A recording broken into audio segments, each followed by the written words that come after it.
EBC Yeshua, un podcast para que Jesucristo el Señor se forme en ti, en mí y en todos.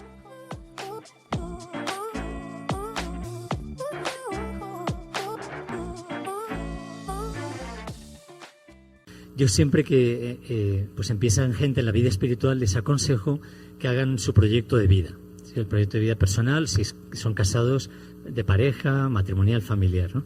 Porque el proyecto de vida no es más que el proyecto que Dios tiene sobre nuestra vida. Y eso es vital, porque es la voluntad de Dios.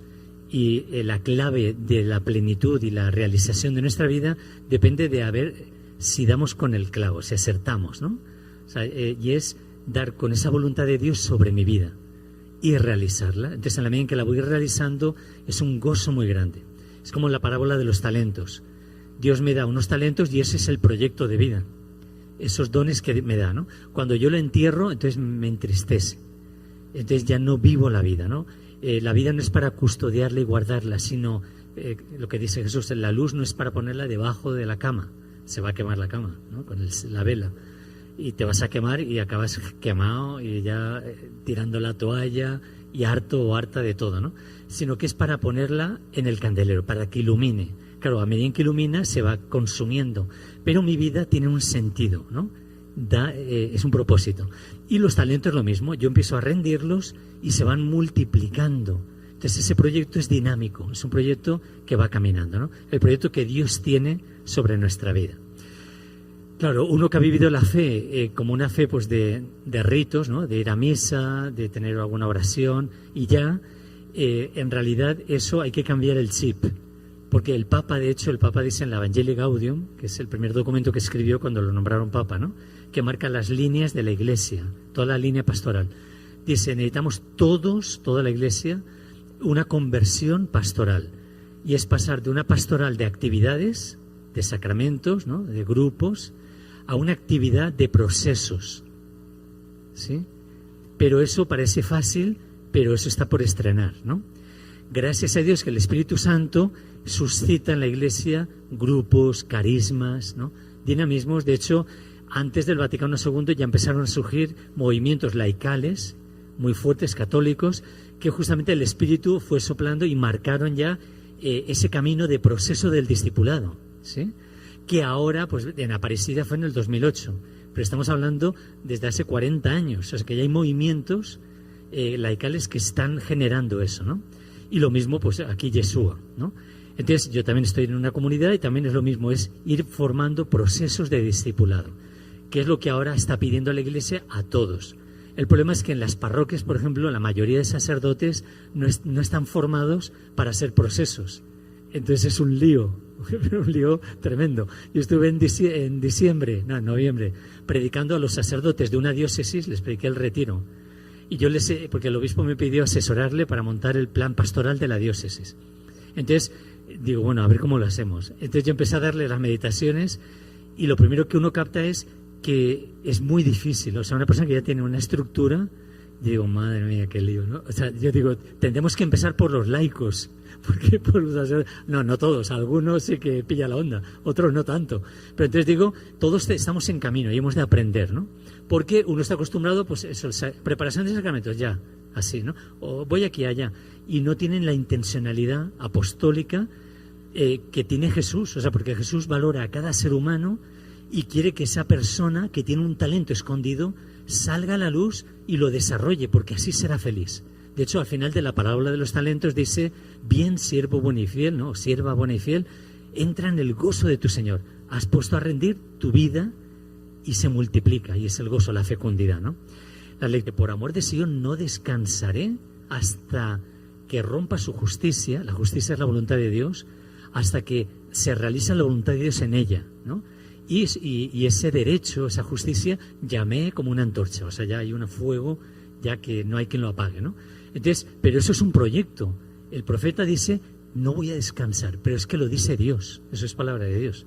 Dios está mirándote a ti, dice, mira, te amo, te miro con amor, ¿no? De hecho, luego dirá, ya no te llamarán abandonada ni a tu tierra devastada, te llamarán mi favorita, a tu tierra desposada, porque la alegría que encuentra un esposo con la esposa la encuentra Dios contigo. Entonces Dios nos ve como nos ve. Se enamora y Dios se compromete conmigo. ¿Pero a qué? No solo a amarme afectivamente y sentirme bien. No, a hacerme crecer. Porque el auténtico amor se compromete conmigo y me hace hacer el camino, recorrer el camino de la vida. Entonces, esto es muy importante. Entonces, Yeshua, ¿qué sentido tiene? Es lo mismo, es un instrumento del Espíritu en la Iglesia que también ayuda a hacer ese camino de fe. ¿Sí? Pero no basta decir, tuve un encuentro, un retiro, me convertí y ya, chao, ¿no? No, que chao. O sea, ahora es cuando empieza. De hecho, cuando Jesús pasa a llamar a los primeros discípulos, al principio del Evangelio, dice, vengan conmigo y dice, y les haré llegar a ser pescadores de hombres. Les haré llegar a ser. O sea, Jesús está pensando en el proyecto y ellos es un diamante en bruto, o sea, es una pura roca que hay que pulir. Y eso tiene trabajo, ¿no? Y quítale y tal, y hasta que mi vida va tomando forma, la forma de Cristo, ¿sí? Es como ir tallando. Es como que, de hecho, pues Cristo lo tenemos dentro. Entonces, toda la formación es ir modelando nuestra vida y pareciéndonos a Cristo. Es bonito.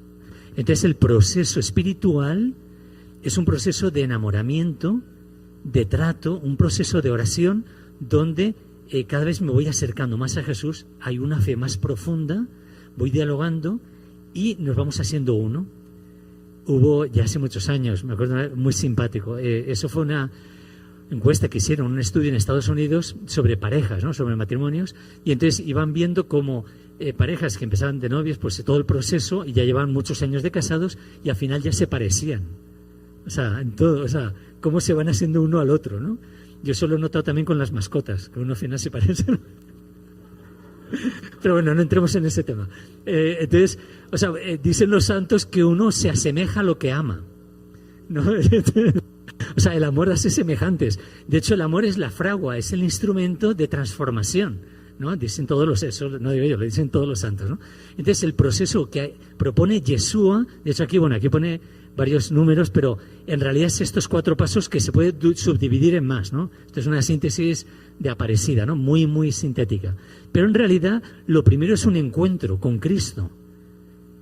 Pero incluso previo al encuentro hay otra etapa, que es la que Jesús hace. O sea, Jesús se acerca, dialoga contigo y es como atraer a gente nueva, como ir haciendo lo que en muchos sitios se llama apostolado de choque, ¿no? O sea, yo voy invitando, voy atrayendo a personas a que tengan esa experiencia de querigma, ¿no? O sea, hay un antes, ¿no? Y ese antes es muy importante porque primero es cada uno que lo piense, yo, ¿cómo vine aquí? O sea, ¿quién me trajo, no? Yo me acuerdo la primera vez que yo tenía 16 años, pues fue una llamada de teléfono. Yo estoy aquí gracias a una llamada de teléfono. ¿Se lo pueden creer? Pero eso, o sea, pero fíjense qué importante. Dios se toma en serio instrumentos como nosotros. O sea, no tenemos que esperar mucho recorrido. No, yo apenas estoy empezando. Pero es que ya a través de ti, tú ya eres discípulo misionero. Ya. Desde el principio, ¿no? Eso lo dice el Papa también, que no hay que estudiar muchos años para ver si luego hacemos algo, no. Ya desde el principio lo que tú recibes ya lo puedes dar. Así de simple, ¿no? Lo que tú aprendes ya lo puedes enseñar. Y si tienes ese dinamismo, eso cada vez va creciendo hasta que al final es increíble. Yo, a mis 16 años, era incapaz de leer en público. Se me iba la respiración, o sea, estaba de taquicardia. O sea, era muy tímido. Era de los que en mi casa llegaba una visita y no salía para no saludar. ¿No? Así imagínense, ¿no? Pero Dios dice, bueno, así como eres, esto es, bueno, piedra o madera dura, ¿no? Voy a tallar y voy a hacer de ti otro Cristo. Pero ten paciencia y camina. Por eso necesitamos una comunidad que nos acompañe. Porque esto no es solo un grupo, una actividad y punto, no. Esto es un proceso. Y es vital. Quien no entre en el proceso se lo va a llevar la corriente.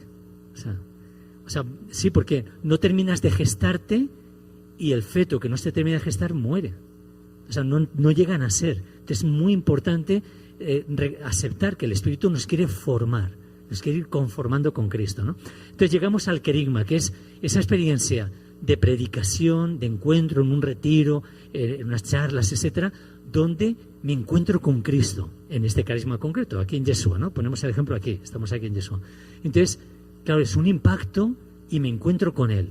Claro, pero eso es un despertar. Estoy abriendo los ojos, y eso todavía hay que ser un camino y un recorrido, ¿no? Pero Dios tiene paciencia y dice, listo, vamos a empezar, ¿no? Y entonces, desde el querigma, que diríamos, el querigma en realidad es el credo, o sea, es las verdades fundamentales de la fe. Como ahora hay tan poca catequesis, porque o sea, es increíble, confundimos la Santísima Trinidad con los Reyes Magos o con José María, así. No, yo hicimos un test a jóvenes adolescentes, un test de tacha la respuesta verdadera, y se lo pueden creer, decimos, ¿quién es la Santísima Trinidad? No, la Santísima Trinidad era la Sagrada Familia, y pusimos, es... Melchor, Gaspar, Baltasar, pusimos el Padre, el Hijo, el Espíritu Santo, José María, pusimos varias así, ¿no? Simpáticas, y muchos decían la Sagrada Familia era el Padre, el Hijo y el Espíritu, imagínense. O sea, increíble, ¿no? Bueno, pero entonces falta catequesis, falta luz. Bueno, entonces el querigma nos ayuda a refrescar lo esencial, ir a lo esencial, ¿no? Y entonces, que sería lo del bautismo y confirmación. Si lo miráramos en una parroquia, o sea, que en la misma parroquia tienen que hacer el proceso igual. Sería dar una catequesis de adultos y ubicar a la persona otra vez como a cero, o sea, como a lo básico. Y a partir de aquí empezaríamos, porque el querigma es como para ver qué te falta, ¿no? O sea, llegas en la grúa, agarra el carro, lo mete a revisión y te falta un montón de cosas, hay que cambiarle esto, lo otro, o sea... Entonces, bueno, ya ahí estás, ya sales bien, o sea, ya te funcionan las luces, todo, el motor, todo. Entonces, y a partir de ahí es que empieza el camino, empieza el rally, ¿no? Empieza la aventura, el camino. Y ya pasamos al discipulado. De hecho, el Papa habla de discípulo misionero, aunque al final pone misión, la acción, pero desde el principio somos discípulos misioneros, porque el discipulado es sobre todo la parte de recibir el amor de Dios, de orar. O sea, el discípulo es el que se pone a los pies del maestro y aprende del maestro, ¿no? Discípulo, es la imagen de María, Marta y María, ¿no? Es la contemplación y la acción, ¿no? Y lo que yo recibo de él, yo ya lo puedo compartir. De hecho, es el mandamiento nuevo. Fíjense, amen, que es la misión, como yo te he amado, la contemplación. Yo recibo el amor de Dios como el corazón sístole y diástole, ¿no? Recibo y doy, recibo y doy. Si solo recibiera y no doy, empieza ahí a acumularse la grasa y me da un paro espiritual y no hay, o sea, no, eso no aguantas. Porque, y al revés, si solo quiero, es como si yo dijera, no, voy a correr una carrera pero no voy a respirar, ¿no? Para respirar, bueno, será los miércoles a las 3 de la tarde, hay un grupito de oración, ahí respiraré un poco, luego el domingo ya te has muerto, no vas a durar. Es como si dijera, ¡oh! Y empiezo a correr sin respirar. No, es que no vas a aguantar, o sea, tú no puedes amar si no recibes el amor constante. Por eso la respiración y la tensión de los músculos, ¿no? La acción van unidos. O sea, tú respiras y actúas, ¿no? Respiras y actúas. O sea, respiras amor y lo das, ¿no? Entonces es muy, muy importante eso. Pero tendríamos que darnos cuenta, porque yo hoy mismo he estado con un grupo esta mañana y yo mismo, cuando estaba hablándome una de las mujeres, y yo interiormente, a mí el Espíritu me estaba hablando, como diciendo, mira, o sea, como que me estaba dando un codazo el Espíritu Santo diciendo, escucha, ¿no? O sea, esto está por estrenar. O sea, en la Iglesia, por ejemplo, si no hacemos proceso espiritual, menos vamos a hacer un proceso de madurez humana y de madurez de amor fraterno, de comunidad, y menos de misión. Y nos quedamos enanitos, nos quedamos como que en la fe de la primera comunión, ¿no? Que a uno a veces ya le da pena. O sea, mucha gente, muchos jóvenes dejan la fe porque creen en Dios, pero no han crecido, no han hecho proceso de fe y tienen esa fe de primera comunión. Entonces les da pena ponerse el trajecito de la primera comunión, lógicamente. Te lo guardan, es un recuerdo bonito, pero no han crecido a la par, ¿no? Creció la parte humana, física, intelectual, pero no la fe. Por eso es tan importante necesitar una comunidad que me acompaña. Entonces, por ejemplo, la mayoría de gente, en todos los grupos, yo que veo, por ejemplo, en la oración, vamos a tomar solo un aspecto. Estamos en el primer pasito de la oración, pero muchos no avanzan. Entonces, claro, es como un niño infantil que está bebiendo el tetero. Hombre, está bien, si él tiene un añito, pues está bien, pero el niñito tiene 40 años. Ahí con el tetero, digo, esto no me suena. Juanito, vente al tetero. Entonces vienes al grupo de oración y me tienen que dar todo papilla. Porque si me dejan en silencio me duermo. No sé qué hacer, estoy ahí todo aburrido. O sea, entonces en el fondo, fíjense, la oración se convierte en y está muy bien, no digo que no hay que cantar, en cantos, en alabanzas, en oraciones hechas, dirigidas, pero no hay silencio. Eso es el primer paso de la oración. Santa Teresa habla de las moradas, ¿no? Que para entrar hacia adentro, hasta el encuentro con el esposo, hay 7 moradas. No voy a explicarlas, pero hablan del proceso espiritual, ¿no? Esto habla de lo mismo, el proceso. Entonces, claro, una cosa es hablar a Dios y otra cosa es empezar a escuchar a Dios. Ahí es donde propiamente empieza la oración de transformación, ¿no? Y empieza a ayudarme la meditación a la mente, luego la oración afectiva, al corazón, oración contemplativa, oración de unión, pero es increíble. Y a medida, los santos hablan de grados de oración que van a la par de grados de amor fraterno, porque hay grados también a nivel de amor. No lo voy a explicar tampoco ahora, es una homilía, llevamos 15 minutos. Entonces, grados de amor fraterno. Y a la vez también me voy capacitando para hacer misión, pero es que la misión es cómo amar, dando a Dios. Hay gente que dice, no, yo no, a mí póngame a hacer cosas. Está bien, hay que ayudar porque hay muchos ministerios. En la segunda lectura de la 1 Corintios que hemos escuchado, habla Pablo, muy bonito, de que hay muchos ministerios, muchos servicios, ¿no? Pero un solo espíritu. Entonces, es muy importante que cada quien aporte lo que es, lo que tiene, porque la comunidad nos necesita a todos. Entonces, no es solo que yo me formo, sino que yo también estoy colaborando, porque lo poquito que Dios me da a mí y aporto enriquece a la comunidad. Esto es vital, ¿no? Ahora que estamos con las bodas de Caná, había un pueblito en España, vinícola, pues ahí sembraban viñas, y entonces venía un ministro muy importante, entonces reunió a la gente del pueblo diciendo, mira, va a venir, vamos a darle el mejor vino. Entonces se me ocurre que cada familia traiga una jarra del mejor vino, ¿no? Lo echamos en el barril y tal. Entonces la gente, genial y tal. Bueno, se fueron a sus casas y una mujer dice, bueno, ¿para qué? Porque tenía que irse lejos, allá a la campiña y tal. Dice, le voy a echar un jarro de agua. No se notará con tanto vino que tenemos y tantas familias. Pero el tema es que otra familia pensó lo mismo y otra también, y otra también. Entonces, pero fíjense, eso nos pasa en la comunidad. Dice, bueno, yo vengo a consumir comunidad. Los demás aportan, ¿no? Y entonces pero si todos piensan lo mismo, nadie aporta nada. Y entonces ya no hay comunidad. Fíjense, la comunidad es lo poquito que tú puedes poner, es muy importante. Bueno, llegó el ministro, una fiesta, tal, y dijeron, bueno, y ahora vamos a probar el mejor vino. Y era un tonel de madera, ¿no? Está así. Entonces abrió la llave, puso ahí el vaso y salió agua. O sea, no vino aguado, agua. Nadie se le ocurrió echar vino, ¿no? Entonces, ¿eso qué significa? Que es esencial el apartado de la comunidad. O sea, cómo aprender a ser, primero, de consumidor de comunidad. O sea, yo necesito la comunidad, y eso es importante, a ser constructor de comunidad, ¿sí? Dios me va capacitando, que es como en una familia. El niño o la niña dependen totalmente de los papás, pero a medida que van creciendo, se van responsabilizando de la casa, del hogar, ¿no? Y qué alegría. El otro día me decía una familia, ya la hija, ya universitaria, tiene un trabajito, y dice, ya el día del niño Dios, ya nos hizo un regalito con su sueldo, ¿no? Y los papás ahí, se les caía la baba, ¿no? Qué bonito. O sea, ya empieza a asumir responsabilidades. Pero eso es lo que a Jesús le encanta, que tú pases de una infancia a una adolescencia espiritual, juventud y ya madurez espiritual. Que tú asumes la comunidad. Ya no solo vienes a recibir, sino vas a dar también y aportar. Y eso es mucho más feliz. De hecho, la alegría más plena que yo experimento, y lo dice también Jesús en el Evangelio, es cuando es la fecundidad espiritual. Sería el último punto, la misión. De hecho, Santa Teresita del Niño Jesús, le estoy dando aquí el índice de un doctorado de proceso espiritual. Santa Teresita del Niño Jesús habla que en el corazón tenemos una lira, un instrumento de cuerda, una lira, con 4 cuerdas. Y dice, y esas 4 cuerdas siguen el proceso espiritual de la persona. La primera es, yo soy hija, dice ella como mujer, ¿no? La primera cuerda es que soy hija. Y eso corresponde al discipulado, al primer punto, ¿no?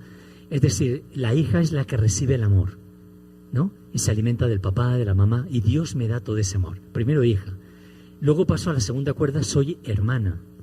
Sigo siendo hija, o sea, es cumulativo, no es que dejo de ser hija para ser...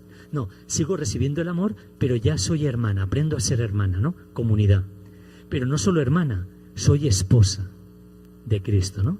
Y entonces hay un nivel de profundidad de cruz, de morir al ego y de resucitar a esa comunión con Cristo. ¿no? Pues, San Pablo dice, ¿no? Despojémonos del hombre viejo para nacer al hombre nuevo, a Cristo, ¿no? Entonces soy esposa. Y eso es otra fuente preciosa, ¿no? Yo sigo recibiendo el amor del Padre como hija, sigo viviendo como hermana y aprendo de Cristo, es ser hermana, y la parte del Espíritu, ¿no? Es relación esponsal. Y el último, que es el más pleno, porque recoge las otras tres, soy madre. Fíjense, la alegría más grande espiritualmente es cuando yo engendro vida en otros. Eso es increíble, de verdad increíble.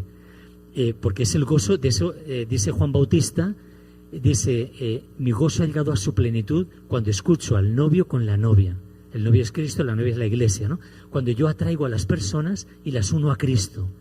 Dice, este es el gozo completo. Y Jesús lo dice en Juan 15:11. Les digo esto para que mi gozo esté en ustedes y sea completo. En Juan 16, también por el versículo 13. Y en Juan 17 también lo dice. O sea, en los últimos 3 versículos antes de la pasión, Jesús nos abre el corazón y dice, el gozo completo está cuando tú engendres la vida en otros. Has hecho ya el proceso de hija, de hermana, de esposa y de madre. Pero es que Cristo hace ese proceso y quiere que lo hagamos. Por eso la plenitud del proceso viene en Pentecostés. Pentecostés es la asimilación, es donde yo ya tengo motor, el Espíritu entra en mí y por eso Jesús dice, ahora te conviene que yo me vaya. O sea, llegará un momento en que nuestros formadores y los que van por delante digan, no, ahora quédate tú y llévalo tú. No, yo solo no. Sí, ya puedes. Si no, no vendrá el Espíritu. Te conviene que yo me vaya. O sea, Jesús quería la madurez de los discípulos, ¿no? Y dice, ya harán mis obras y aún mayores. Y en efecto, así como Jesús obraba por el Espíritu, la alegría de Jesús es que ahora los discípulos actúan por el Espíritu. Ya no son vagones que se enganchan y son arrastrados por la comunidad, sino que ahora son locomotoras. Son máquinas de tren que tienen motor propio. O sea, tú ahora tienes el manantial dentro y eso es la madurez espiritual. Pero para llegar allá hay que hacer un recorrido y por eso se nos invita a perseverar. O sea, yo creo que es vital que digan, tomen nota y digan, venga, pues vamos a hacer este proceso porque yo lo necesito y les va a ayudar a nivel humano, porque la fe y el afecto, todos somos una unidad, ¿no? Nos ayuda a crecer a todos los niveles. O sea, en el nivel relacional, en el nivel intelectual, en todos los niveles, ¿no? Y entonces eso te da mucha alegría porque vas superando retos, ¿no? Barreras que a veces parecen imposibles, vas cortando cadenas y entonces es una maravilla. Yo tuve hace una semana, tuvimos nosotros en nuestra comunidad Verbum Dei un encuentro sudamericano. Nosotros estamos en 8 países de Sudamérica. Entonces era de laicos, igual que ustedes, madres de familia, cabezas de hogar, jóvenes, solteros, casados. Nos juntamos unas 200 personas, que eran como los líderes de las distintas comunidades, ¿no? Y yo estaba entusiasmado, o sea, digo, qué increíble. Mucha gente la conocía. Y había personas que empezaron, o sea, que ellos mismos y ellas mismas no apostaban, o sea, como que iban a dar nada. O sea, no tenían fe en sí mismas, ¿no? Y después de un proceso de discipulado, o sea, ya una alegría porque las ves ya con una autoridad. O sea, como Dios les ha dado la fuerza, la libertad, le quitaron el miedo a transmitir la fe. Y dices, qué bonito. Y se convierten ahora en manantial y gestando comunidades evangelizadoras, ¿no? Pequeñas comunidades. Entonces, pero eso es un proceso. No hay que empezar así de golpe, ¿no? Hay que ir poco a poco, ¿no? Las bodas de Caná. De hecho, las bodas de Caná es un ejemplo de proceso. Y eso se puede aplicar a nuestra vida espiritual también y la vida cotidiana, ¿no? Están en una boda, ¿no? Dice que estaba María invitada, también Jesús y los discípulos. Y es curioso que, claro, a Jesús le sigue una multitud. Y cuando llegó Jesús y todos los discípulos que venían, se acabó el vino, claro, lógicamente. Y María, por eso va Jesús y dice, oye, pero has abusado aquí del personal, te has traído toda esta panda y se la han traído a todo, ¿no?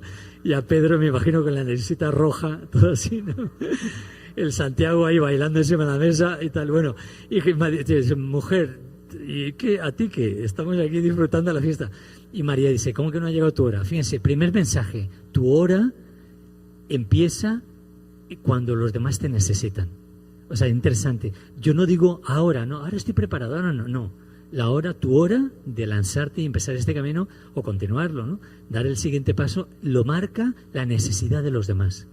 Entonces, Jesús se lanzó justo por eso, ¿no? Es como, y por eso la comunidad también nos ayuda a darnos el empujoncito, ¿no? Había una vez en un puerto de mar, pues estaba una marejada, había tormenta, ¿no? Y estaba el mar muy revuelto y se cayó un niño. Había gente en el puerto de mar y todos gritando, no, que alguien lo salve y tal, pero nadie se tiraba, ¿no? Hasta que un hombre, pum, se tiró, tal, bueno, nadó, lo agarra al niño, lo salvó y todos aplaudiendo al hombre este, ¿no? El hombre casi se ahoga también, no tenía casi aire, y cuando recobra un poco así ya el oxígeno, mira alrededor y dice, ¿quién es el desgraciado que me empujó? Porque desde héroe nada. O sea, una mano ahí, ¡pum!, lo tiró. Y ya no hizo más que poder caer ahí y hacer ya una vez en el agua, ni modo. O sea, sí, y entonces yo en mi vida muchas veces me ha pasado eso, que yo digo, venga, hay que hacer esto, hay que hacer eso, venga, ¿quién lo hace? ¿Quién lo hace? Y nadie lo hace. Y en el momento noto que alguien me empuja y ya voy en el aire, ya no puedo echar para atrás. Cuando miro para atrás y veo a María sonriente, silbando. O sea, María es la que te empuja. De hecho, María empujó a Jesús en las bodas de Caná. Jesús decía, no, es que no ha llegado mi hora, que no ha llegado tu hora, ¡pam!, empujón, ¿no? A correr. Y María es símbolo de la iglesia, o sea, la comunidad, gracias a Dios, te da el último empujoncito, no es que te fuerce, pero tú dices, oiga, quisiera, lánzate, venga, vamos. Y luego lo agradeces, porque te quita el fantasma del miedo, ¿no? Entonces, primero, se lanza. Pero ¿qué hace María? Primero, mira la necesidad. Y no critica la necesidad, no dice, mira, falta esto, mira lo otro y tal. No se pone a criticar. Ve la necesidad y lo primero que hace es ir a Jesús. Va a la oración. Primer paso, discipulado. O sea, yo voy a escuchar. Y entonces Jesús, mira, no tienen vino. Pero mujer, bueno, eso de mujer es porque es la nueva Eva, ¿no? Está empezando el Evangelio como una nueva creación, ¿no? Por eso se llama mujer. Que en Juan solo sale 2 veces María, ¿no? En las bodas de Caná y en la cruz. Y en las 2 le llama mujer, ¿no? Pero es muy interesante, pero no vamos a explicarlo ahora. Pero entonces el punto es que en ese momento María ora. Y entonces cuando sale de la oración, ¿qué hace? Comunidad. María dice, porque ella podía aparecer como la heroína, ¿no? No, ella involucra a la comunidad. Es una líder, auténtica líder. El líder es el que trabaja en equipo. De hecho, el auténtico milagro se hace en comunidad. Y entonces ella, ¿qué hace? Va a los sirvientes, están ahí todos aburridos y tal, y dice, oiga, vengan, hagan lo que él les diga. Y los pone a orar. Porque para saber lo que tienen que hacer, tiene que saber qué les va a decir. Porque ella lo podía haber dicho, había dicho, mira, agarren esto, hagan esto, tal. No, vayan a la oración. Y entonces otra vez, a ellos los pone a orar. Y Jesús les dice, llenen las tinajas de agua, ¿no? Las tinajas eran del Antiguo Testamento, una tradición judía para lavarse las manos, etcétera, para purificarse. Y eso es como el símbolo de una fe, como lo vimos la mayoría de católicos, que es como al menos no pecar, ¿no? Ser buena gente, pero eso no es. O sea, Jesús quiere que tú crezcas y te desposes con el novio. O sea, aquí no se trata solo de lavarte las manos y disfrutar del banquete. Es que Él se quiere desposar contigo. O sea, es que tú seas protagonista. Total, la llena y se obra el milagro, ¿no? O sea, es en comunidad. Y por último, la misión. Ellos, y Jesús dice, y llévenlo a probar. Esa es la misión. Entonces llegan, aquel prueba el vino. ¡Qué vino más bueno! O sea, nunca había probado algo igual. Y no tiene etiqueta. O sea, si dices, hombre, claro, es francés o de Chile o tal. ¿De dónde viene este vino? No tiene etiqueta. Así como de garrafón, así como de granel, de cubo. Dice, ¿y esto de dónde salió ese vino tan bueno? Él no lo sabía. Sí que lo sabían los sirvientes. Sabían que venía del milagro de Cristo, de Jesús, ¿no? De la oración. Y del trabajo en comunidad. Entonces, esto es muy importante. Por eso hacemos proceso. Porque yo solo no podré. Yo necesito una comunidad que me ayude y entre todos hacer ese milagro. De hecho, la misión es por los frutos. Eso lo decía Santa Teresa de Jesús a las religiosas. Decía, no hablen de oración a la gente. Que la gente viendo los frutos de su vida, la alegría, la paz, les atraiga y le preguntan de dónde sale eso, de dónde sale ese vino. O sea, ¿dónde sale tu alegría? ¿De dónde sale, dónde tienes la botellita? ¿No? Y él dice, pues, y ahí sí les hablas de la oración. O sea, les llevas a Cristo, ¿no? Para que también ellos hagan lo que Él les diga. Qué bonito, ¿no? Y entonces eso se genera un movimiento apostólico que brota de ese conocimiento de Jesús, de ese detectar las necesidades del pueblo, de la gente, y de dar respuesta. Y entonces la misión es dar a gustar, y cuando a la gente lo gusta, por el testimonio, entonces ya le explicas de dónde viene. Esa es la evangelización. Es un testimonio de vida. Yo comparto lo que me ha pasado a mí, ¿no? O sea, y explico de dónde viene eso. Entonces ellos les da apetito y ganas de ir a la fuente, ir a Jesús y de volver, así, ¿no? Dicen que me enviaron un chiste que estaba la Virgen con José y estaba con un montón de papeles así. Dice: José, desde que fuimos allí a Caná a las bodas, me están llegando invitaciones de toda la región, a las bodas de toda la región, porque como multiplicó el vino, eso se corrió la voz y dice: madre mía, esto es genial, ¿no? Yo creo que si mucha gente cayera en cuenta que el primer milagro que hizo Jesús fue multiplicar 600 litros de vino, se apuntarían al catolicismo, ¿no? O sea, esto es pura fiesta, vino. Y uno dice, pero claro, algunos se escandalizan, no, con lo mal que está el mundo, ¿cómo se le ocurre? Podía haber estado curando leprosos y haciendo... No, vino aquí, ¿pero por qué? Porque el vino es símbolo de la alegría, del amor, ¿no? Una vida sin el amor de Dios es vacía, o sea, es infierno. Pero ese vino que se acaba es el amor humano, ¿no? Se acabó el vino, pero el amor de Dios no se acaba. Por eso esa cantidad habla de que es algo que no es inagotable, ¿no? Que es un manantial.